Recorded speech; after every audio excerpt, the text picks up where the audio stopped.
क्या करें क्या नाम ले कैसे उन्हें मैं पुकारूं. Good morning, everyone.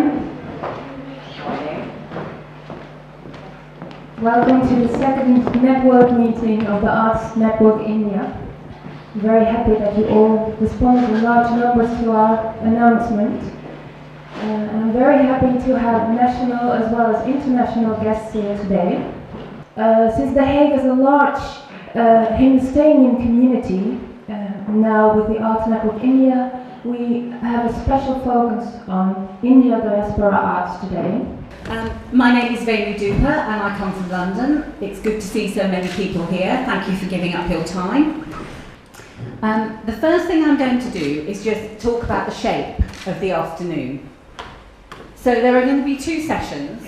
In the first session, there's going to be a chance to hear from Indian diaspora artists from around Europe, and there'll be a chance for you to ask questions, and there'll also be a chance for them to ask you questions.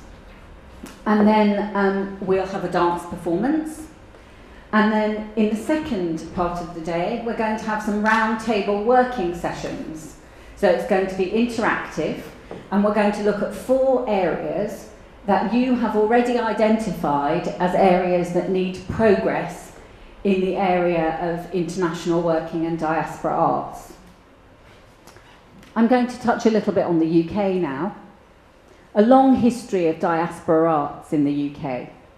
A lot of the indigenous population have wanted to engage with arts from overseas, often in the colonies.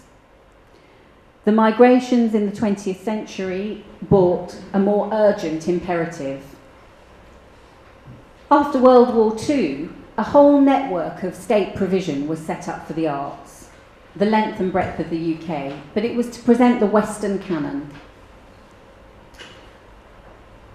First-generation migrants were too busy earning a living to engage with those institutions and structures, but they continued to support and engage a vibrant cultural sector and cultural activity at local level, at grassroots level. The state did not invest in those programs. The second generation of migrants became skilled, became wise, and they started to want empowerment. We haven't got there yet, that's the 4th phase.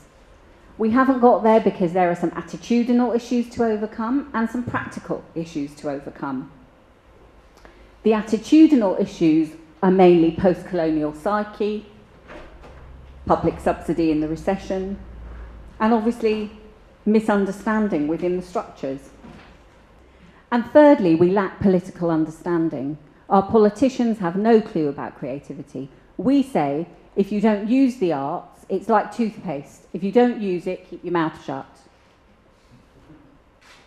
Because if you don't have understanding in the political class, you won't get change. So that's an overview of the state in Britain, and my UK colleagues will contribute.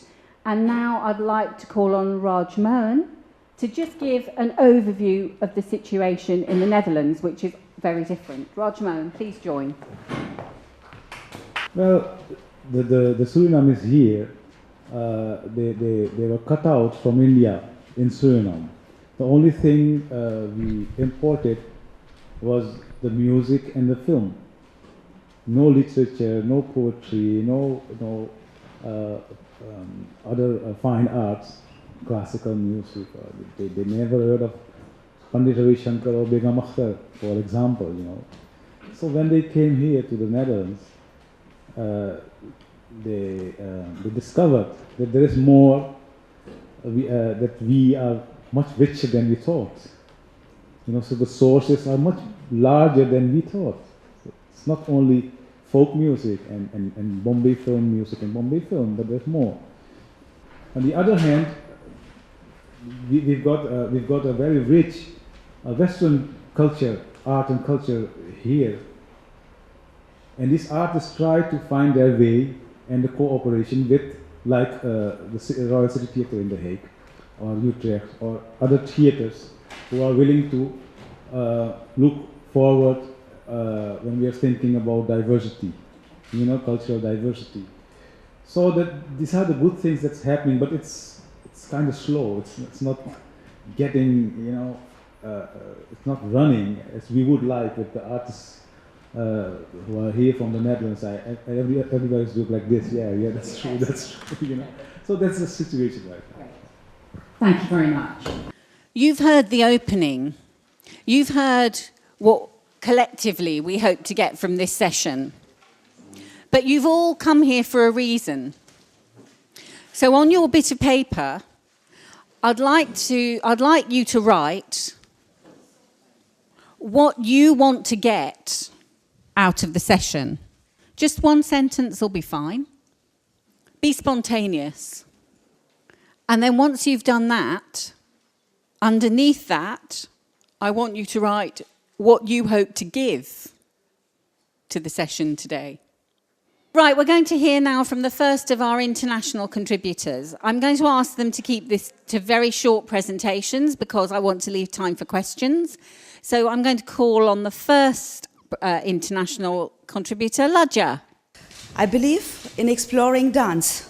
Kathak is the Indian classical dance in which I specialize, as a flexible medium to bridge sensitivities and sensibilities, which would eventually lead towards the progression of minds and of arts.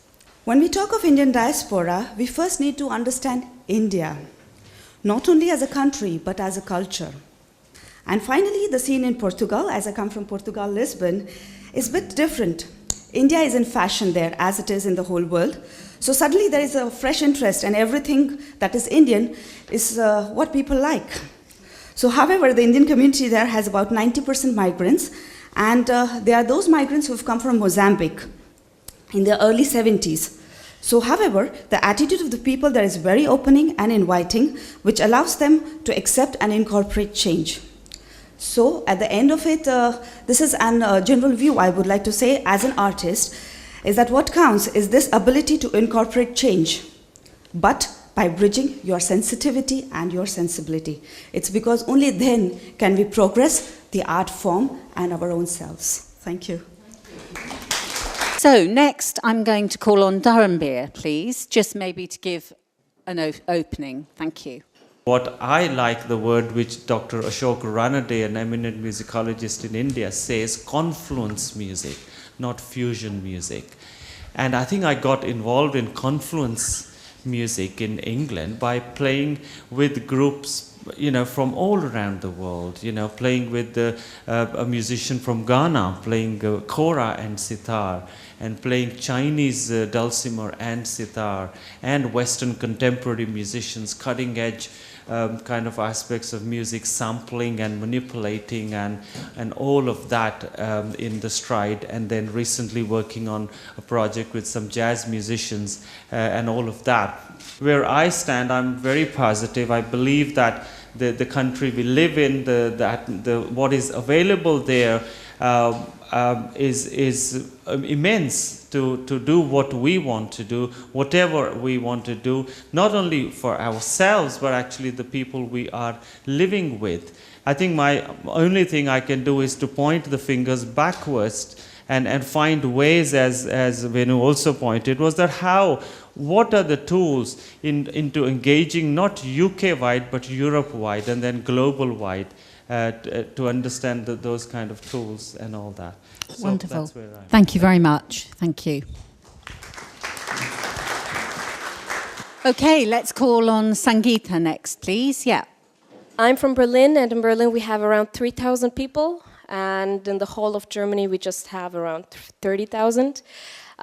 So compared to Holland and compared to the UK, it's really just a tiny bit we're representing.